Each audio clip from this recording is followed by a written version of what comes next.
Well, hello everyone. Is it on yet? Now there we are. Now the mic is on. Hello everyone. My name is Elva, and I have the honor of moderating this panel today. This is going to be a super interesting panel.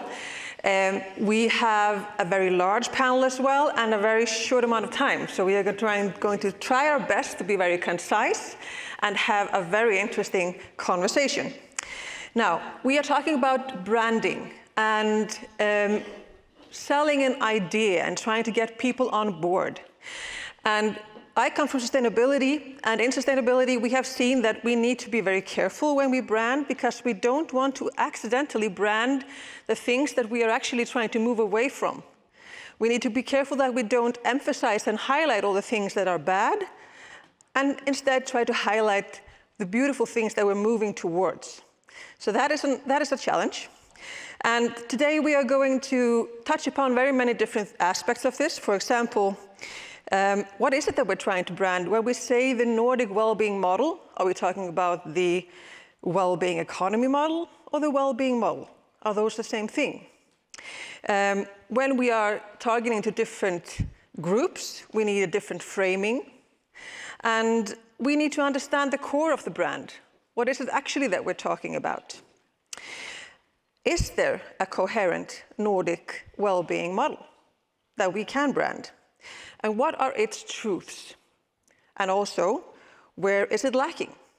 So we do know that the truths are, for example, we have a robust social system, security system, we have very high happiness ratings and so on. We have different things that we can lean on and that are our truths, but we also have things where we are definitely lacking.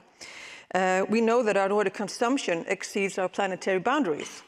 We know that we need more policy integration. We need to move beyond GDP and so on. So we need to think about branding also in a critical way. How are we doing things? So I would like to welcome my panel on board here. Please step up and take a seat. I am going to be moving around and not sitting at all because we don't have 7 chairs, we have 6. No. So I also prefer standing, just so that's said. I'm not going to present them or actually give them the time to present themselves very sort of in depth. So just read, take a picture, look them up. They are very interesting. They have a lot to say. So I would like to start with just a question to get us started. Fire very quick answers to this one. If we were to put on a billboard in Times Square, the Nordic Wellbeing model, if we were to put that up on a big billboard in Times Square, what 1 to 3 words would you use on that billboard to describe the Nordic Wellbeing model? And Riikka, I'm going to start with you. Okay, thank you. Nordic Wellbeing model is about being at the same time innovative and socially inclusive. Opportunity for all to flourish in life, no matter what the background. Beautiful. Thank you very much. Peter, let's go to you. Yes, since our friends in the US are very occupied with making things great again, I would just say the Nordics already great. Brilliant. Fredrik, what are the brand colors that you would use? In the Nordics, well-being isn't the result of success. It's what makes success possible. Mm-hmm. Perfect. Ottar? In the Nordics, you will experience fairness, worthiness, and wellness. Lovely. Mats? I'm just an economist, so I'll leave the branding to the people more qualified for that, and I would just beware of the Nordic exceptionalism that could be part of this, because I think both advertisement and manufacturing is certainly part of the problem we're facing, and I'm not sure to what extent it's also a part of the solution. Mm-hmm. Thank you very much. And Valgeir, let's end with you. I was thinking well-being the core of our success, so we're in a similar line here. Mm-hmm. Amazing. Can you picture it? Can you see the billboard on Times Square? Now, in the end of this panel, we are also going to give you the opportunity to reflect a little bit. So there will be a slider question in the end. So just be ready with your phones to take a picture and give some answers. But I would like to start with you, Valgeir. Now, you have spent 30 years selling ideas, both across Iceland, Norway, Denmark, and Finland. And in your experience, does the Nordic well-being story actually land differently within those areas and those markets? And if so, what does that tell us actually about whether there is one brand here, or is there a cluster of different stories that we're trying to lift up and brand? Well, to start with, we need to just think of, is there a brand, or is there not a brand? But for it to be a brand, there needs to be a common story. Multiple stories is a difficult brand. But so I was thinking before this to looking for the common story, the common thread, and I see that in our common values, because our cultures are quite different. It's more different than we think in the Nordics, but our common values are quite similar, and those values rhyme quite well with well-being. We don't want to leave people behind. Everyone matters, and everyone has the right to thrive. That's part of our core values. So if we think we have that one story, and then if we would decide to build a brand, a common brand on top of that, and make a framework around it, then the brand becomes valuable. And when the brand becomes valuable, then we start to think about it in a different way. And that makes the brand both work externally and internally. And then we start to think about how we measure success, for example. And we get to be proud of how we measure success, because then we get to be proud of that we measure success of how people are doing instead of how much we produce. But also brands, they kind of frame ourselves. So we don't forget that we want to measure ourselves in that way. So, and that is also valuable towards the future. And then we don't start to measure ourselves against other nations in their way, like how much they produce or the military power or whatever it is. Because all of those are results of the first one. Because if the success is how well are we doing, then the result is how well are we economically doing. So I think there is a story, and we could use a brand like that for so many ways, and it could be extremely valuable. Thank you very much.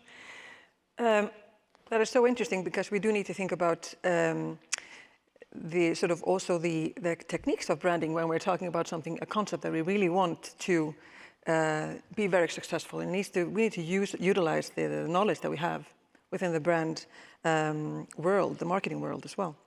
Yeah, if there's no framework, yeah, then nobody knows really what we want the brand to be or what to do with it.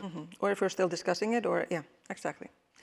Now, Peter, I want to go to you. You are, of course, working with Business Iceland, and their mandate is to work with a lot of different areas. You work with tourism, you work with investments, exports, cultural promotion, and so on. So it's very, very diverse.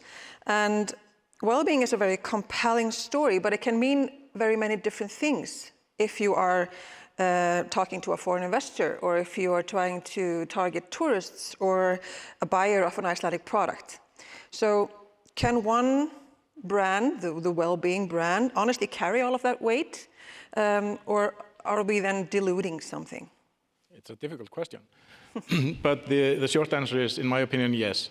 There are some prerequisites when it comes to branding in general. I'm going to dwell on two in this context. First is awareness, and the second is truth. Awareness is absolutely essential when it comes to branding at all. I mean, if you're going to brand a product or a country or For a service, it is essential that the audience knows and that you at all exist. I mean, that Iceland exists, or Apple, or Nike, or whatever. And the second part is truth. And when it comes to branding, it is absolutely essential that it rests on solid grounds. And when it comes to country branding or branding of the Nordics, the truth lies in the values that these societies have. And these values are universal, whether you're talking to a tourist, whether you're talking to an investor, you're talking to someone who is going to be buying fish from Iceland, or so on and so forth. The values behind the societies are basically what is behind the branding. And well-being is not a value. Well-being is more of an outcome of these values that the societies hold. And if you look at the image of the Nordic countries today, and we measure those every year, we measure the image of Iceland, and we compare ourselves to our Nordic friends. We see that the image of the Nordic countries is extremely strong, and it's extremely strong, particularly strong when it comes to these values. The inner part of the society is the good society to business, to innovation, is the culture there, and so on and so forth. And so we have this awareness of the Nordic countries that is very strong, builds on strong foundations. And this wasn't always the case. And I remember when I was starting out some 25 years ago, I was working for the government. I was promoting Iceland. I was trade commissioner in New York. And we did the first survey for Iceland in the US in the year 2000. And we felt very optimistic about the results because, I mean, we had Björk. She was at the height of her career, and only 14 years since the Reagan-Gorbachev summit at HADEA, and so we felt very optimistic. And then we did a survey in the US, and this was 25 years ago. And we asked the general public, do you know anything about Iceland? And 90% said no. And that was a bit of a letdown. But then we continued to ask them, would you like to know anything more about Iceland? 90% said no, not really. So kind of an uphill battle at the time. And I also remember we had a promotion in LA that year, and there was this, you could win a trip, inclusive trip for 4 people to Iceland, and the winner comes up, and she is this blue-haired lady in her 70s, and my colleague is saying, oh, congratulations, you won a trip for 4 people to Iceland. Here you go, here's your ticket. And she takes the ticket and she looks at my colleague and she says, do I have to go? So and this is absolutely not the case today. So we definitely have the awareness for the Nordic countries, and we also have a very positive image. So fortunately, we're not dealing with those issues anymore. But well-being, being a platform for storytelling for the Nordic countries, is absolutely a very strong platform, in my opinion. Yeah, great. Thank you. Now, Fredrik, so you have actually spent 15 years trying to shift the focus when we're talking about mental health policy from treatment towards prevention, from fixing people to building conditions for well-being. And so that is a fundamental reframing of the whole issue. What does it actually take to move a system that is this large in that direction? And how much of that is a branding problem versus a policy problem? Yeah. First of all, there's one thing we also can honor ourselves to do in the Nordics well. That's local and regional governments. And I've been working particularly on that level. Pretty interesting to see how things can be different if we really start with places and people where they're living their lives. So what I'm trying to do in this particular situation is to maybe see it at both. And I don't really see the contradiction. I mean, I understand the reflections fully, Mats, around, are we proposing with branding something which is a sort of sales pitch thing. So it's not about slogans, it's not about that. It's really conceptualizing the promise in a way that people get it, because things are not governable if they're not understood. They have to be clear, attractive promises, but also a whole lot more. So the major problem that I have been seeing, and others with me, is that the conversations we've been having around mental health is very often like the pink elephant in the room. There is almost no one who does not add a ill in between there. So mental health is defined as positive opportunities for people to live good lives and contribute to their societies and so on. It tends to be that we think about it's the lack of it, right? So it becomes mental ill health. We didn't say that, but that's also often in the brand. So there's absolute central to understand that systems we have been building for mental ill health will not take us to mental health. There, we can discuss and debate how good they are at treating mental ill health, for sure, and what the dignity of people and so on is treated. But we didn't want to start there. Loads of the science around systems change would suggest that you can't really change the system. You have to build another system that becomes more attractive so that the other one becomes partly redundant. Framing the whole system around conditions, people, places in a way that other sectors can join into. Our theory with the political leadership in the region, the capital region of Stockholm, for example, I've been working with several, across all the different, was through the mayors and the leading different politicians and others, we could use a window of opportunity. They wanted to create a coherent region for its development in the long term. And then we were able to put mental well-being as the core skill set, not just symptoms. People's psychological, social abilities. That was the core, and that is something that people could understand. Otherwise, they would always go to say, okay, this P, the psychological elements, that's probably treatment. That's probably the massive healthcare system we have should do it. Promotion is not necessarily, as we spoke about yesterday and many times, the value and success of promotion is actually going to be identified among people, in their families, in every other part of their lives. So it's not a version of a mental ill health system. It's a mental health promotion system where mental health for all policies, not just in all policies at the core. And that totally requires clarity, ways to speak about this, not being as abstract as I am, much better in sort of nailing it down, because the political work and the senior executive work, when they have to do this for their own communities with everything that they have to prioritize, we have to have them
foresight and planning and impact assessment for intergenerational future.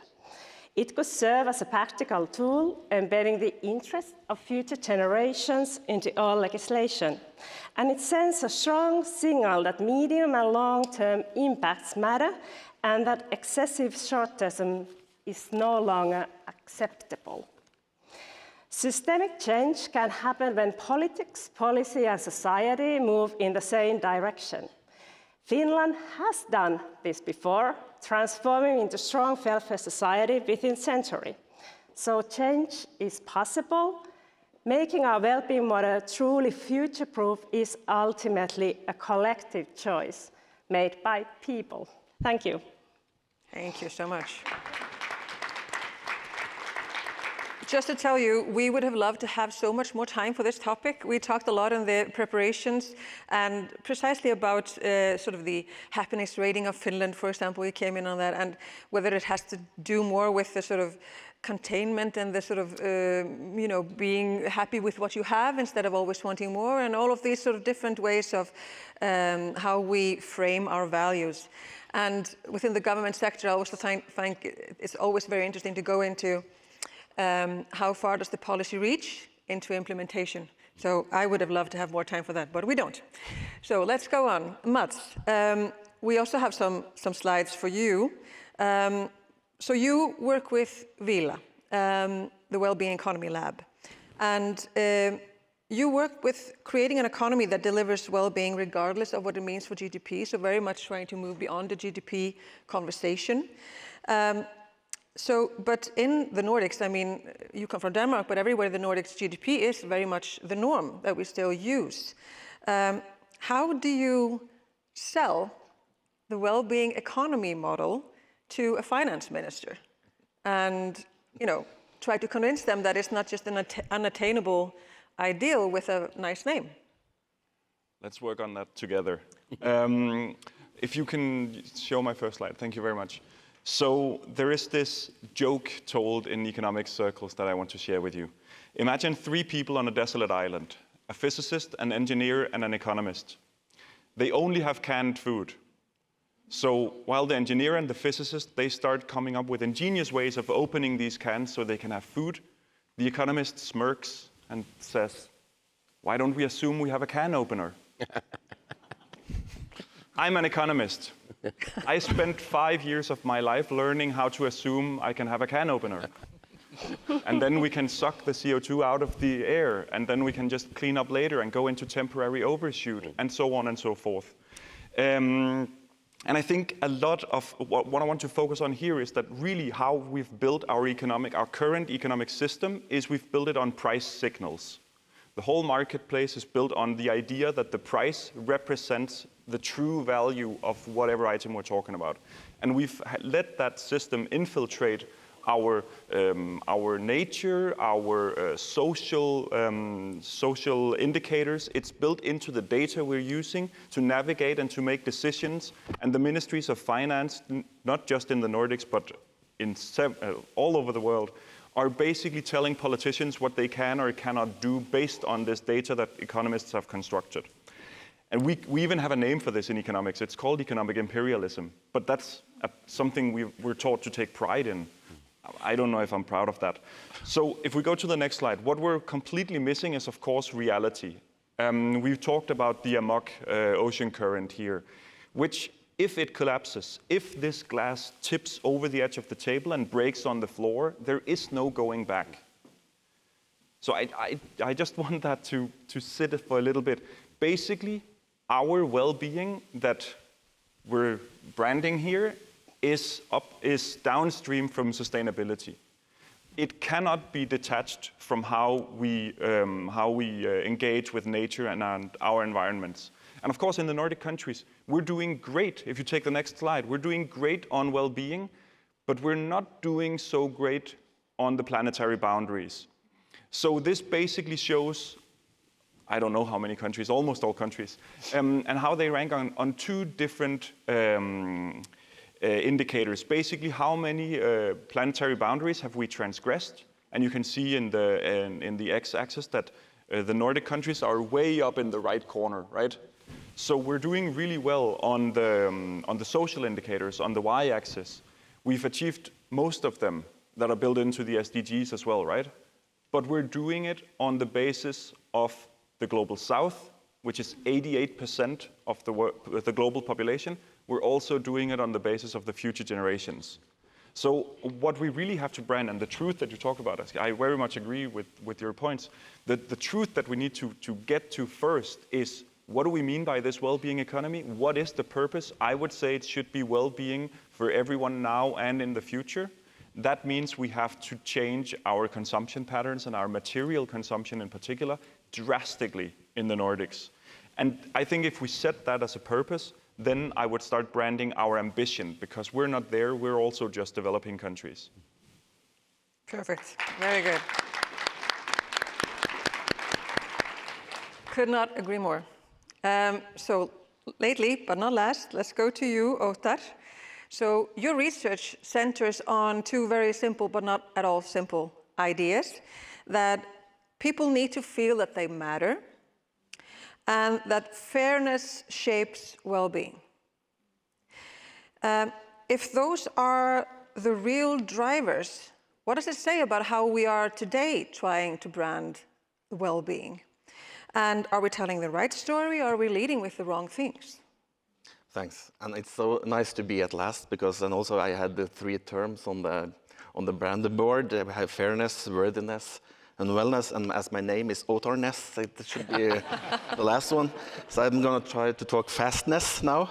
But I think we are talking about the partly right story, but an incomplete story. So I suggest that we are rebranding the Nordic welfare model, focusing on fairness through relational welfare